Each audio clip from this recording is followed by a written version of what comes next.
இங்கே வந்திருக்க பத்திரிகை, தொலைக்காட்சி, ஊடக நண்பர் எல்லாத்துக்கும் வணக்கம். இங்கே நிறைய பேர்த்த இன்வைட் பண்ணோம். ஸோ அவங்களோட டைமை எங்களுக்காக ஸ்பெண்ட் பண்ணி இவ்வளோ நேரம் வெயிட் பண்ணி இந்த ஃபங்க்ஷன் பார்த்ததுக்கு ரொம்ப ரொம்ப நன்றி. தேங்க்யூ. இங்கே மேடையில் நிறைய பேர் எல்லா விஷயமும் பேசினாங்க, அதுக்கும் ரொம்ப நன்றி. ஸோ இந்த படத்தில் ஒர்க் பண்ண எல்லா டெக்னீஷியன்ஸ், ஆர்டிஸ்ட், அவங்க எல்லாருமே அவங்கவுங்க எங்களோட எஃபர்ட் 100% நாங்கள் கொடுத்துருக்கோம். ஸோ இந்த படத்தை நீங்கள் சப்போர்ட் பண்ணணும், ஆதரிக்கணும். இது சின்ன படம், பெரிய படம் இல்லை, படம் அவ்வளோதான். இது ரெண்டுமே டிஃப்ரென்ஷியேட் பண்ண வேண்டாம்னு என்னோட ஆசை ஆக்சுவலி. ஸோ எல்லாருமே உழைக்கிறோம். அவங்க பெரிய ஸ்கேலில் படம் பண்ணுறாங்க, நாங்கள் கம்மி ஸ்கேலில் படம் பண்ணுறோம். பட் எஃபர்ட் ஒன்று தான் இங்கே.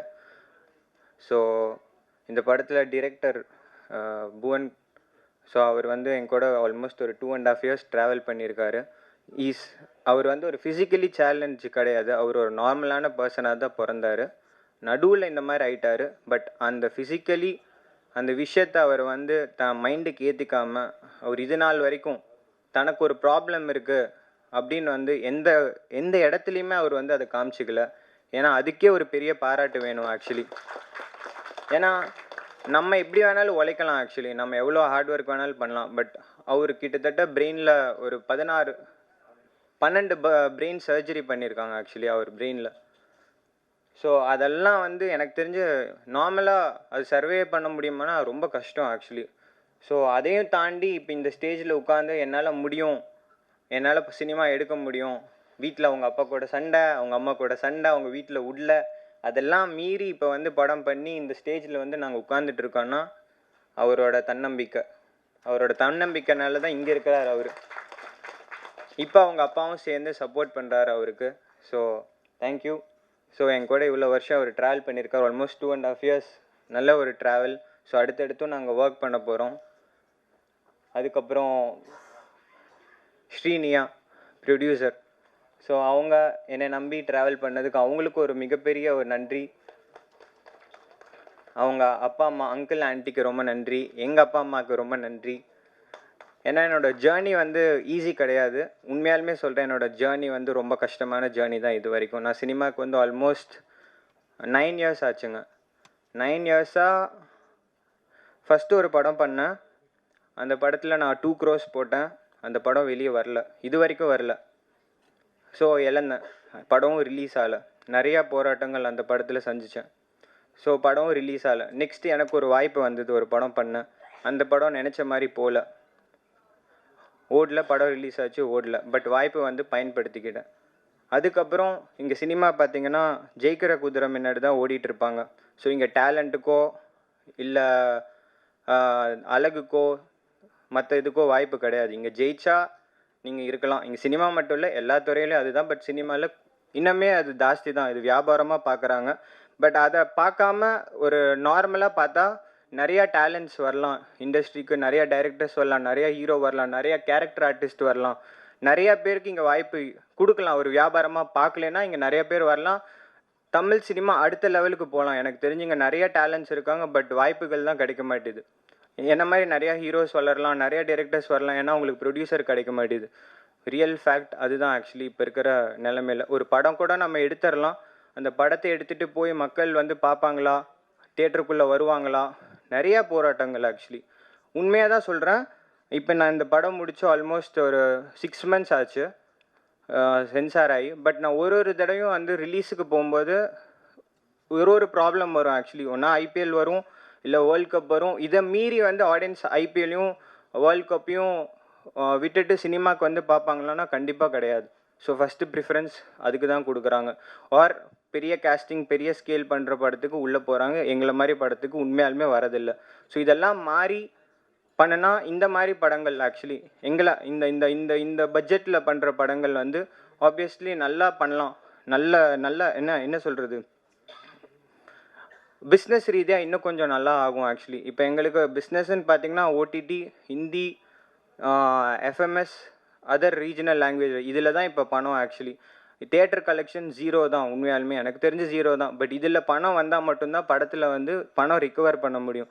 பட் இது எவ்வளோ வருதுன்னு நம்மளுக்கு தெரியாது. இப்போ 1.5 கோடி பணம் போட்டு பண்ணுறோன்னா இதை ரிகவர் பண்ண முடியுமான்னு கேட்டால் எனக்கு உண்மையாலுமே தெரியாது.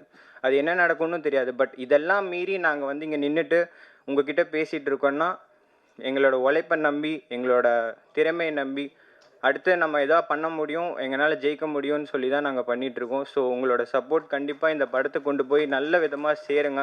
என் படத்துக்காக மட்டும் சொல்லலை, இது மாதிரி நிறையா படங்கள் வரும், நிறையா டேலண்ட்ஸ் வருவாங்க, நிறையா இருக்காங்க. ஆக்சுவலி நிறையா பேர் வாய்ப்பு இல்லாமல் இருக்காங்க. ஸோ அவங்களுக்குலாம் வந்து வாய்ப்பு கிடைக்கும். நிறையா ப்ரொடியூசர்ஸ் வரணும். சினிமா நல்லா இருக்கணும்னா நிறையா ப்ரொடியூசர்ஸ் உள்ளே வரணும். ஏன்னா எனக்கு தெரிஞ்சு இப்போ நிறைய பேர் படம் எடுக்கிறதில்ல. ஸோ எடுத்தாலும் லைக் ப்ராப்பர் கைடன்ஸ் இல்லாமல் எடுக்கிறாங்க.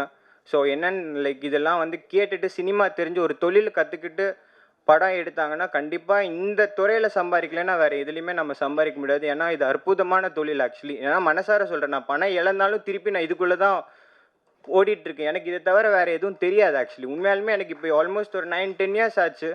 எனக்கு தொழில் இப்போ சினிமா ஆயிடுச்சு. இதை தவிர நம்ம என்ன பண்ண போகிறோன்னு பார்த்தா எனக்கு ஐடியாவே இல்லைங்க ஆக்சுவலி.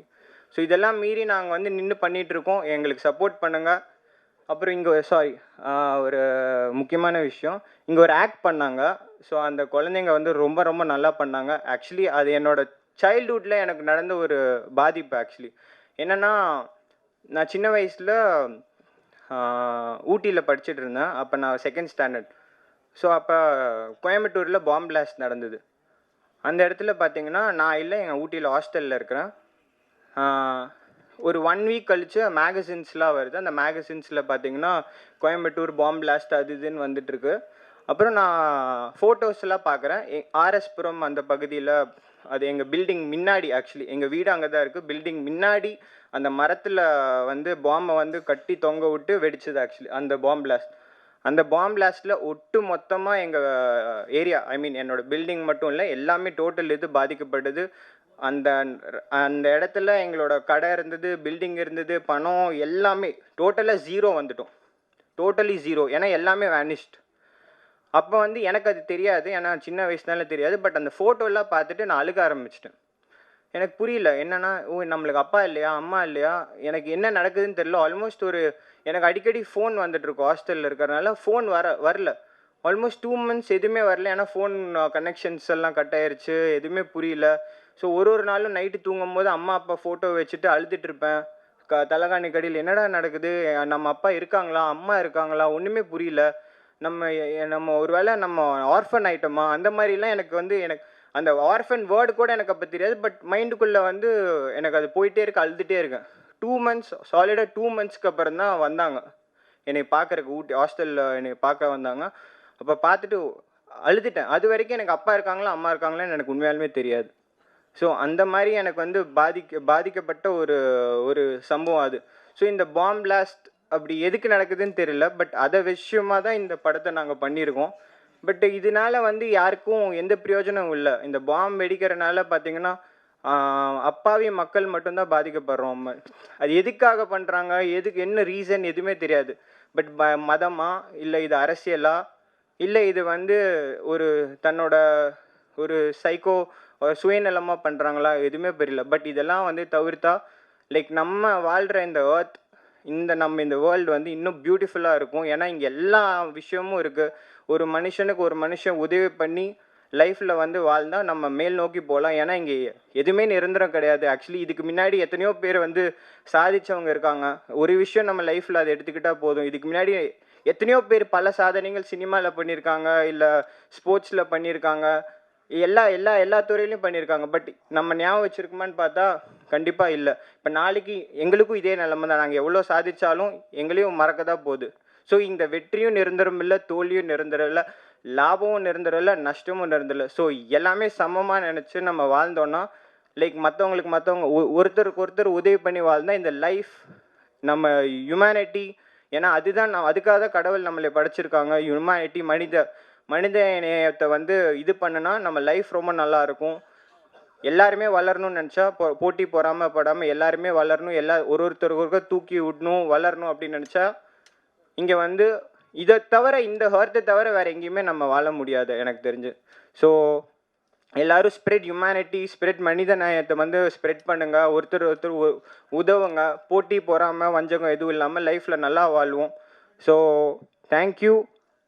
இங்கே வந்த எல்லாத்துக்குமே ரொம்ப நன்றி, இவ்வளோ நேரம் எங்கள் கூட டைம் ஸ்பெண்ட் பண்ணுறதுக்கு. ஸோ எனக்கு வந்து இந்த படம் வந்து என்ன நடக்கும்னு தெரியாது, பட் எல்லாத்தையும் உங்ககிட்ட விட்டுறேன், நீங்கள் பார்த்துக்கோங்க. ஸோ நீங்கள் சப்போர்ட் பண்ணுங்கள், இந்த படத்துக்கும் சரி எல்லா படத்துக்கும் சப்போர்ட் பண்ணுங்கள். Thank you so much. இங்கே வந்த ப்ரெஸ், மீடியா மற்றும் மற்ற எல்லாத்துக்குமே ரொம்ப ரொம்ப நன்றி.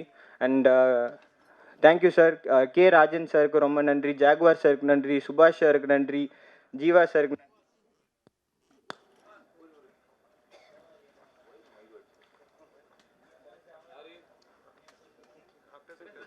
ஸோ இங்கே வந்த எல்லாத்துக்குமே ரொம்ப நன்றி. அண்ட் இவ்வளோ நேரம் எங்கள் கூட டைம் ஸ்பெண்டதுக்கு ரொம்ப நன்றி. படத்தை போய் தேட்டரில் பாருங்கள், சீக்கிரமாக டேட் அனௌன்ஸ் பண்ணுறோம். ஸோ எங்களுக்கு சப்போர்ட் பண்ணுங்கள். Thank you so much. Love you all.